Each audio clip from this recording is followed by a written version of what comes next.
The purpose of this course is to introduce the fundamental principles of preventive conservation and explore how they may be applied in your museums.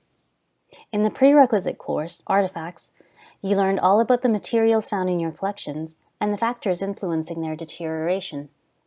In this course, we will concentrate on methods to prevent damage to collections.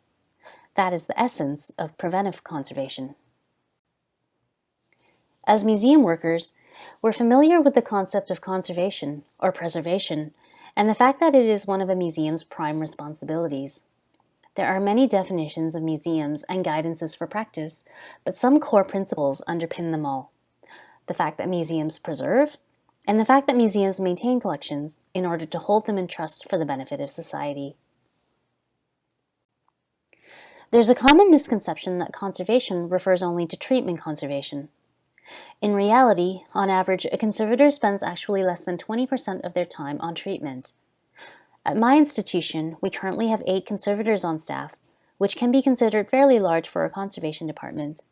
But even if all 8 of us were to spend 100% of our time on treatment conservation, we would barely be able to skim the surface of the millions of artifacts and specimens that are within the museum's holdings. That's why full-time conservators on staff in museums spend the vast majority of time doing preventive conservation. For example, conservators might meet with exhibit designers and curators to discuss lighting in a new exhibit. They might check with the registrar to see if a requested object is stable enough to be loaned, and they might give training sessions on care and handling to new staff. Conservators know that our first responsibility is to prevent damage, whether to individual objects or to entire collections. That's the heart of conservation, and that's what all of you can do once you have a certain amount of knowledge. In Canada, the conservation profession is bound by the Code of Ethics and Guidance for Practice, which is jointly published by the Canadian Association for Conservation of Cultural Property and the Canadian Association for Professional Conservators. Within the Code of Ethics, preventive conservation is defined as all actions taken to mitigate deterioration and damage to cultural property. This is achieved through the formulation and implementation of policies and procedures in areas such as lighting, environmental condition, air quality, integrated pest management, handling, packing and transport, exhibition, storage, maintenance, use, security, fire protection, and emergency preparedness and response. In the Alberta Museums Association's Standard Handbook for Museum Practices, preventive conservation is defined as using measures designed to protect the collections from the 10 agents of deterioration. It goes on to state that it requires an active program of monitoring and controlling those agents, as well as using risk management strategies.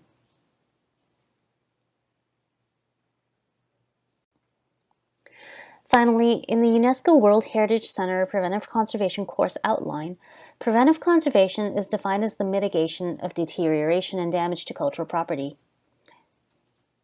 Most importantly, it states that preventive conservation is an ongoing process that continues throughout the life of the cultural property and does not end with interventive treatment.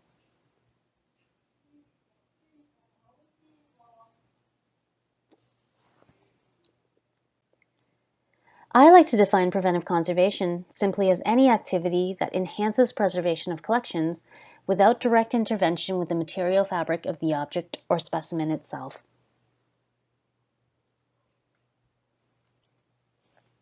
So why preventive conservation? Well, for one thing, it prolongs the lifetime of objects and specimens by slowing down as much as possible the gradual deterioration, which has such a large cumulative effect over time. It also prolongs the lifetime of objects and specimens by reducing the risk of sudden losses that can occur from time to time due to catastrophic accidents, emergencies, disasters, or security incidents. Preventive conservation is efficient and it's effective. It maximizes limited resources, and by that I mean both time and money, so that we can benefit the greatest number of objects. It also provides a risk assessment mechanism that allows targeting of precious available resources to where it can provide the greatest benefits. It's also efficient because it reduces the need for interventive treatment, which is very time-consuming, and when treatment is carried out, it extends the effectiveness of that treatment. When preventive conservation is practiced well, it maximizes the impact of a conservation professional when one is employed. Finally, preventive conservation is great because no specialists are required. Everyone shares the responsibility for preventive conservation, and with a little bit of knowledge can be empowered to practice preventive conservation.